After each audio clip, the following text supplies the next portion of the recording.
Football, cricket மாதிரியான விளையாட்டுகள் நடக்கும்போது மக்களை உற்சாகப்படுத்துறதுக்காக உருவாக்கப்பட்டதுதான் சேர்ஸ் கேர்ள்ஸ். ஒரே மாதிரியான ட்ரெஸ் போட்டு டான்ஸ் ஆடி பார்வையாளர்களையும் விளையாட்டு வீரர்களையும் உற்சாகப்படுத்துறது தான் இவங்களோட வேலையே. இப்ப இருக்கக்கூடிய கிரிக்கெட் விளையாட்டுல கூப்பிடுற பேர் தான் சேர்ஸ் கேர்ள். ஆனா இதுக்கு முன்னாடி சேர் லீடர் அப்படின்னு தான் கூப்பிடப்பட்டுச்சு. யூஎஸ்ல 1800க்கு அப்புறம் யூனிவர்சிட்டிக்கு நடுவில் நடைபெற்ற ஃபுட்பால் மேட்சஸ்ல தான் இந்த சேர் லீடர் அப்படின்ற ஒரு கான்செப்டே கொண்டு வந்தாங்க.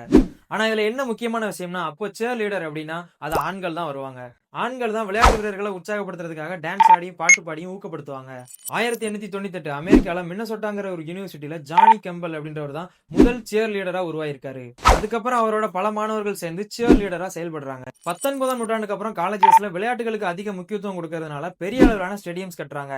கால்பந்து விளையாட்டோட சேர்த்து இந்த சேர் லீடரும் அதிகமா வளர்ச்சி அடையுது. இது மட்டும் இல்லாம இந்த சேர் லீடர்ஸை பார்க்கறதுக்காக பார்வையாளர்களோட வருகை அதிகமாகுது. அதுக்கப்புறம் சேர் லீடரா இருந்த ஆண்கள் எல்லாமே ஸ்போர்ட்ஸ்ல இன்வால்வ்மெண்ட் காட்டுறதுனால பெண்கள் சேர் லீடரா உருவெடுக்கிறாங்க. 1923 அதே மினசோட்டா யூனிவர்சிட்டி பெண்களுக்கு சேர் லீடர் பணி செய்யறதுக்கு அனுமதி கொடுக்குறாங்க. அதுக்கப்புறம் தான் சேர் லீடர்ஸா இருந்த பேரு சேர் கேர்ள்ஸா மாறிச்சு. அதுவும் இவங்க கிரிக்கெட்ல தான் ரொம்ப பிரபலமாவதாங்க. 2007ல சவுத் ஆப்பிரிக்கால நடைபெற்ற T20 கிரிக்கெட் போட்டில தான் இவங்க முதல்ல அறிமுகமாகறாங்க.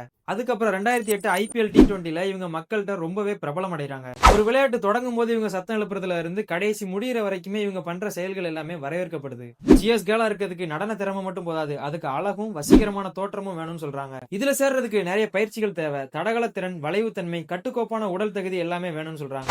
சோ இன்னைக்கு இந்த தகவலை பத்தி நீங்க என்ன நினைக்கிறீங்கன்னு கீழே கமெண்ட் பண்ணுங்க. வீடியோ பிடிச்சிருந்தா லைக் பண்ணுங்க. நம்ம சேனலை சப்ஸ்கிரைப் பண்ணிக்கோங்க.